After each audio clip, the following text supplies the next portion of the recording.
Hey, it's Ron Caroni here, your Saskatchewan mortgage professional, back for another season of the Saskatchewan Real Estate Podcast for 2022. Our first episode of the year is with Realtor Laura Fehr from Moose Jaw, Saskatchewan. Laura's been in the business for a couple years. She's been named the top 30 under 30 for agents with Century 21, meaning that she is one of the top 30 agents under the age of 30, and that makes her a great person to talk about the 6 reasons why Moose Jaw is a great place to live. This is the Saskatchewan Real Estate Podcast, the show that highlights Saskatchewan real estate. Looking to buy your first house, your next investment property? Subscribe to never miss an episode. Here's your host, Ron Caroni. Laura Fehr, welcome to the Saskatchewan Real Estate Podcast. Hey, thanks for having me. Really happy to have you here today. Realtor from Moose Jaw, and just a perfect time to chat about Moose Jaw. We haven't talked about the great city where Mac the Moose is home. We're going to talk a little bit about more of that in the interview. Laura, just quickly give us a little snapshot of you and what you do in Moose Jaw. Yeah, so I'm a realtor here in Moose Jaw with Century 21. I've been a realtor for a little over 2 years now. I specialize in residential real estate. I'm licensed to sell in residential, farm, and commercial, but I try to stick with residential because it's more fun. You get the more fun clients. And today we're doing the top 6 things about Moose Jaw. So we're going to get right to the list. What comes in at number 1? What makes Moose Jaw a great city? All right. So I don't think these are in any particular order, but first on my list, I've got our historic downtown. Okay. So I know a little bit about this, but for anyone who doesn't know about Moose Jaw's history, can you tell us a little bit about that? Yeah, so Moose Jaw has a beautiful downtown. The second you drive down Main Street, you will see it. There are lots of really old buildings. Lots have been refurbished and kept up. You'll see a lot of like the really old signage for the old like grocery stores or the old stores that they've either like repainted to bring them back to life or that you can barely see, but it's just really cool. We've got lots of murals that have been preserved and kept up over the last 100 years. They're beautiful, but the biggest thing of all is we are known for our tunnels with Al Capone. The criminal history of Moose Jaw. I really love this. So expand on this for us. Notorious. Yeah, Moose Jaw just rebranded in the last few years, so now we're the most notorious city. We used to be the friendliest city, but now we're notorious. So a really great tourism industry there. And if you've never been to the tunnels of Moose Jaw, even if you live in Saskatchewan, it's a really great outing and a really fun thing to do with the family or for people who don't really know Saskatchewan that well. I think it's always a fun, did you know that Al Capone was here and here are the tunnels? And it's a fantastic thing. On to number 2. They just opened their 3rd tunnel in the last few months. So if you haven't been, they've got a new one. So I have to say, come do the new one. What is the 3rd tunnel? So it's called Bunker 24. That's all I can tell you. That's exciting. You'll have to come check it out. But I've heard really good things. Well, the next time in Moose Jaw visiting my sister, I'll be sure to check that out because I really enjoy the tunnel. So Bunker 24. Okay. Yeah. Moving on to number 2, Laura, what do we have? So as we mentioned before, we have Mac the Moose, our infamous Mac the Moose, very important to the city of Moose Jaw.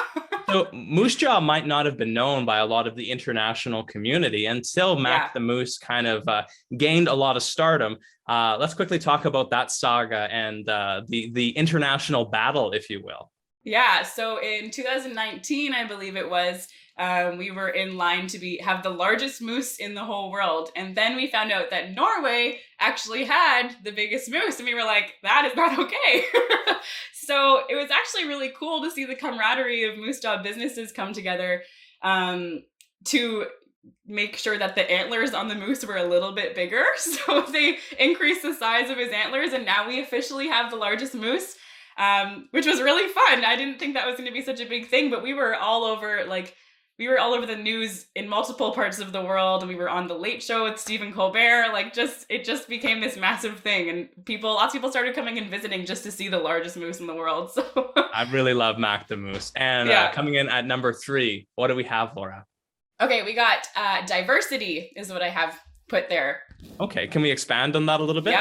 Yeah, so Moose Jaw is very multicultural. So we have a lot of refugees and immigrants that have come to Moose Jaw, especially over the last few years, which I love because we just get to experience so many cultures from around the world. We have a lot of really great restaurants. Recently, I had a Filipino lady make me some Filipino food. And then earlier last year, I had one of our Syrian ladies in town make me a Syrian meal for our family. It was so good. So the food is next to none. It's so good.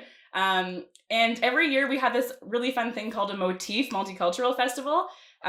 So at that festival, all these people in Moose Jaw from different cultures will sell their food. They'll share their stories. They'll do displays and presentations and show us entertainment, like maybe their traditional like singing or dancing or drumming or whatever it may be. It's just a really cool experience. So that's one thing I love about Moose Jaw is our diversity. It's so fun. So for anyone watching this video, Laura, would you say it's a fairly immigrant-friendly city then, if they're looking at a place to maybe land in Canada and they're kind of maybe choosing Saskatchewan and they're kind of deciding? What could you say to someone who's watching this and saying, oh yeah, would Moose Jaw be a good place for me? Yeah, I think it's a great place. First of all, I think it's more affordable than other places that you'll land. The only thing I'll say is just be prepared to be cold. If you're not going to like one of the coasts, you're going to be pretty cold here, but we'll take care of you, we promise. Moose Jaw is a little bit warmer than Saskatoon and Prince Albert, although maybe a little bit windier.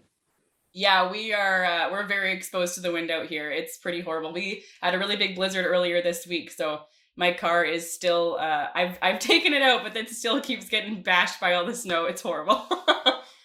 We're not talking too much about the cold weather here because we want people to come to Moose Jaw. Yes. What comes in at number 4 on our list? So number 4 is one of my favorites. Our Wakamow Valley is what it's called in the Moose Jaw River.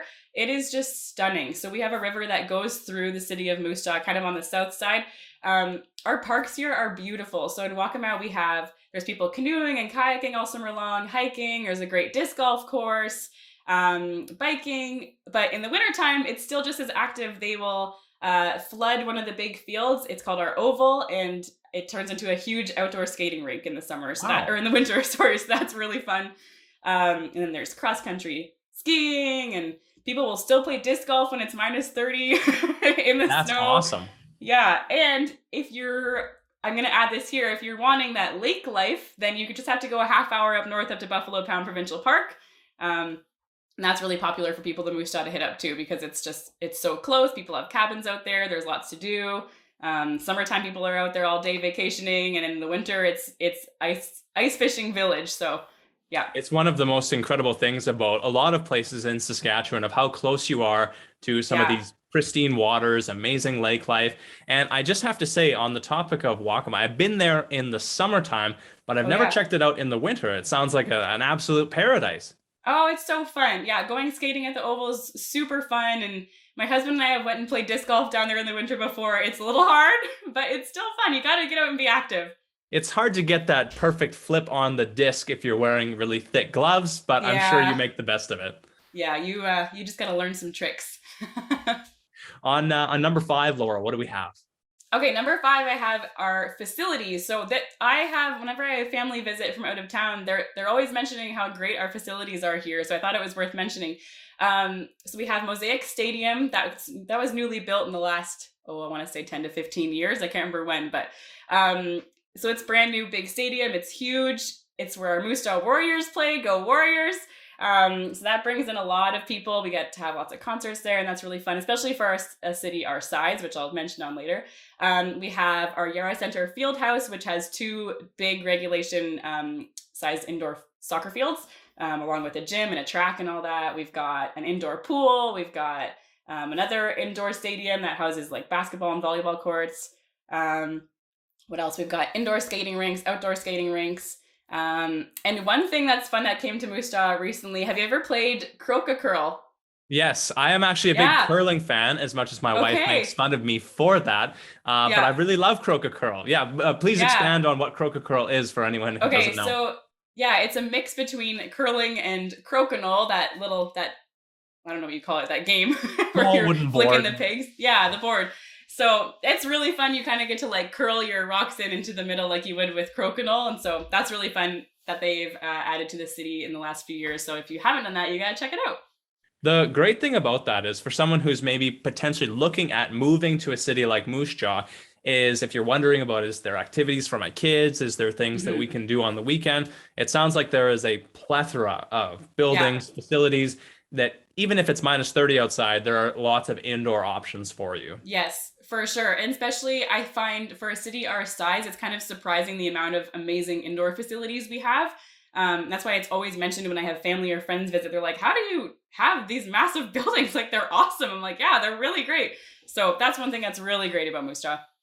Excellent. And last but not least, Laura, what do we have?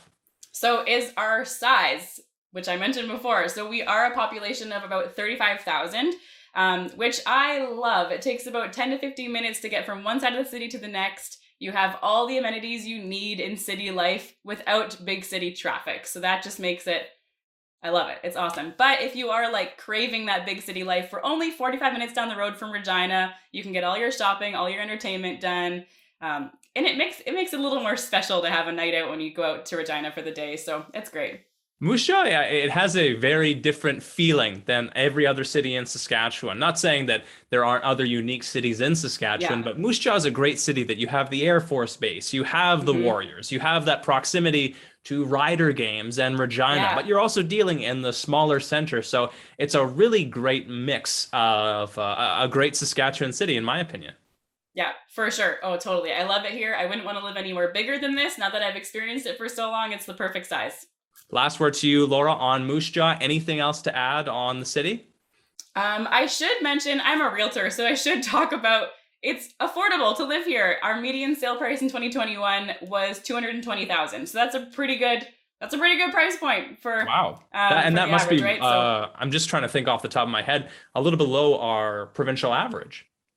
I think so. Yeah, I think so. It's pretty great. Like there's so many homes, and what draws people, which I should have mentioned in the historic section, actually, we have a lot of 100-year-old plus homes that are like these rich in character. I get lots of clients come in from like BC and Ontario that are like, I want to cash out on all my money I have here from this house, and I want a beautiful old character home. That happens all the time. So yeah, it's a really great place to live.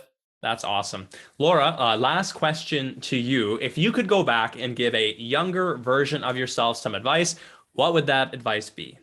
Oh man. Okay. So first of all would be to ditch the makeup, because if you would have seen photos of me in high school, it was horrifying. Like the thick black makeup, you don't need it. Get rid of it. But in more seriousness, I would say just to stop wondering how people perceive you and just be you. I think I've let that be more of a driving factor in my life than it should be, is just like, oh, I hope they're okay with who I am and whatever. Especially getting into real estate as a young realtor, I wanted people to think I was good at my job and confident, and people never really questioned that. They were so accepting right off the bat. So I don't know why I put this extra pressure on myself that didn't need to be there in the first place. That's awesome. And if someone is looking to get a little more information, follow you on the real estate side, how would they get in contact with you? How can they follow along?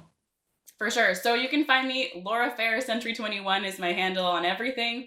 I'm on Facebook, Instagram, and TikTok. I'm dabbling in YouTube. I'd like to get stronger on there, but it just scares me a little bit. So we'll get there eventually. But yeah, that's where you can find me, Laura Fehr, Century 21.